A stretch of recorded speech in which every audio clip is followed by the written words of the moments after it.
Hola, oyentes de Radio Sefarado. Tenemos el gusto de tener en los micrófonos a Jesús González, que es periodista y que es muy curioso y abordando temas como el tema de el vínculo del judaísmo o de los sefardí en la conquista y población, descubrimiento, etcétera, de América. Hola Jesús, ¿y qué nos puedes contar de Buenas esto? tardes. Bueno, yo he tenido oportunidad de profundizar, con motivo de un reciente viaje que he hecho a Cuba, en la presencia de judíos. Más bien habría que hablar de criptojudíos, porque estaba muy reciente la expulsión de España, y de judío-conversos. Precisamente la expulsión provocó el que los judíos, criptojudíos, pues mantuvieran oculta su condición. Y los judeoconversos pues también procuraban obviar ese pasado judaizante, ¿no? Con lo cual es difícil rastrear documentación, pero sí tenemos referencias en lo que se refiere a las Antillas Mayores, y en particular a Cuba, de la presencia de judíos desde primera hora, sobre todo procedentes de Portugal, porque hay que recordar que España fue el penúltimo país en expulsar a los judíos por orden del papado, también contraviniendo los deseos de los reyes católicos, y el último fue Portugal, donde encontraron refugio temporal muchos judíos. Con lo cual, al principio del descubrimiento, muchos judíos cogieron esa vía buscando prosperidad económica o alejarse del peligro de la Inquisición, vía Canarias y primeramente las Antillas, ya luego a tierra firme. Entonces tenemos, por ejemplo, a través de la crónica La destrucción de las Indias, de Fray Bartolomé de las Casas, que yo personalmente no tengo en gran estima el libro porque me parece un punto excesivamente eh, mm, extraordinario cuando habla del genocidio de la población indígena, etcétera, pero ahí sí encontramos algunas referencias. Por ejemplo, a Luis de Torres, que ya llegó en la expedición de Colón, y el propio almirante, cuando arribó a la Española, llegó a nombrarle gobernador. Sin embargo, la presencia allí duró poco porque hubo ciertos abusos de los primeros españoles. La población taína acabó con ese primer poblamiento, y entonces este Luis de Torres dio el paso, dio el salto a Cuba. De hecho, se le tiene por el descubridor de la planta del tabaco, y es más, se convirtió en el primer terrateniente judío de precisamente de tabaco en la isla de Cuba. Luego también Bartolomé de las Casas hace referencia a un tal Juan Arias, que llegó también en la primera expedición en la nave de uno de los hermanos Pinzón.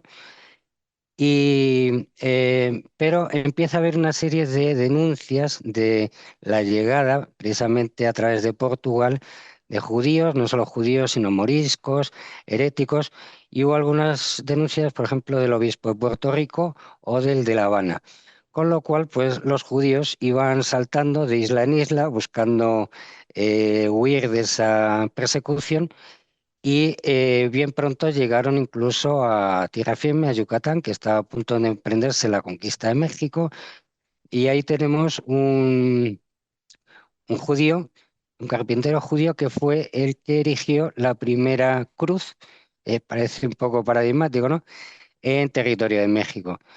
Entonces, estas son un poco las primeras referencias que tenemos. Luego, es difícil rastrear porque, ya digo, la condición de criptojudíos de aquellos que conservaron su fe, pues obviamente ocultaban sus prácticas religiosas. Y en cuanto a los judeoconversos, como decía, pues procuraban pasar página de ese pasado judaizante.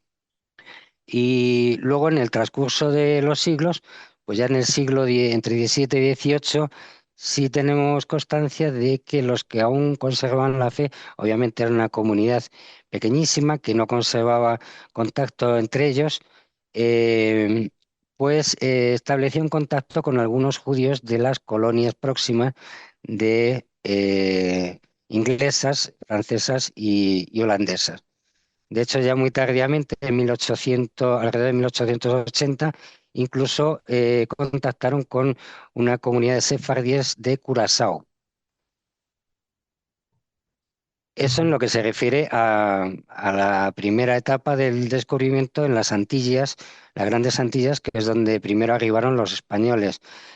Y luego ya muy posteriormente, si queréis, entramos en otra etapa, ya en la etapa más moderna, a partir de principios del siglo XX, una vez que España ya había dejado la perla del Caribe por la guerra con los independentistas cubanos y con los Estados Unidos, pues ahí llegaron comunidades de sefardíes procedentes sobre todo de Marruecos, Balcanes y muy especialmente de la actual Turquía, porque no olvidemos que a principios del siglo XX es cuando se produce el derrumbe del Imperio Otomano, arrastrado por la derrota con los imperios centrales en la Primera Guerra Mundial, y las posteriores emigraciones serán ya de askenazíes, sobre todo de Europa Central, cuando ya empiece la persecución de los nazis.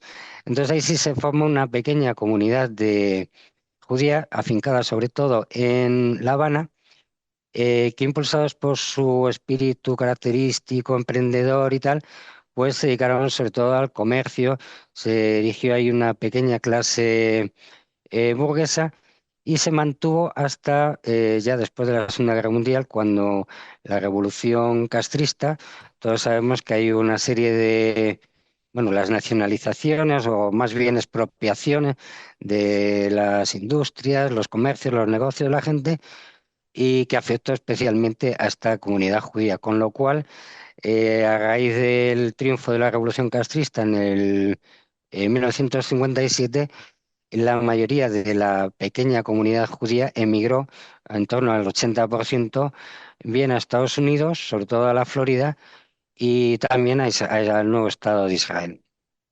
Ese sería un poco el repaso a grandes rasgos de la presencia judía en Cuba. Ujú.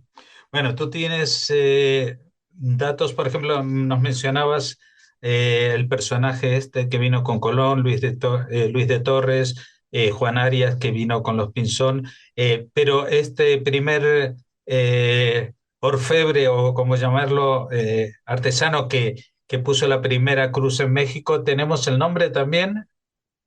Sí, sí, efectivamente. Un segundo, a ver si no me traiciona la memoria. Este, perdón, Hernando Alonso. Sí, ese es el nombre. Por cierto, olvidaba comentar que curiosamente la única mujer gobernadora de Cuba fue de origen judío, judío converso, se llamaba Beatriz de Bobadilla, que a lo largo de los siglos, los 5 siglos de presencia de España en Cuba, fue la única gobernadora de origen mujer y además de origen judío converso, Y de qué época estamos hablando, más o menos? entre el siglo XVI y XVII. 16, Sí. 17. Claro, en esa época ya el Caribe se había convertido en unas pequeñas Naciones Unidas, ¿no? Porque ahí había todas las potencias europeas, un poco como pasó a finales del 19 con África, cada una se instalaba en alguna isla más grande o menos importante, pero el Caribe de pronto era como un sitio donde se encontraban las potencias europeas, ¿no? Claro, efectivamente, bueno, el dominio de España allí fue obvio desde el primer momento. Lo que sucede es que luego las potencias enemigas de España, fundamentalmente Inglaterra, Francia y Holanda, pues poco a poco fueron ahí cogiendo trocitos, ¿no? Toda esa pléyade de pequeñas islas y no tan pequeñas. Los ingleses en Jamaica, los franceses en Haití, una de las mitades de la española, al otro lado está la República de Santo Domingo. Y sí, yo siempre me remito cuando se habla de la leyenda negra antiespañola, digo, no tiene más que ver el modelo, por supuesto, con todos los errores que se pudieron cometer, como toda obra humana. Digo, pero siempre me remito al ejemplo precisamente en las Antillas de un modelo de colonización que fue el que emprendieron estas potencias y el que hizo España que más nación formalmente fue de civilización. De hecho, siempre se habló de provincias españolas de ultramar.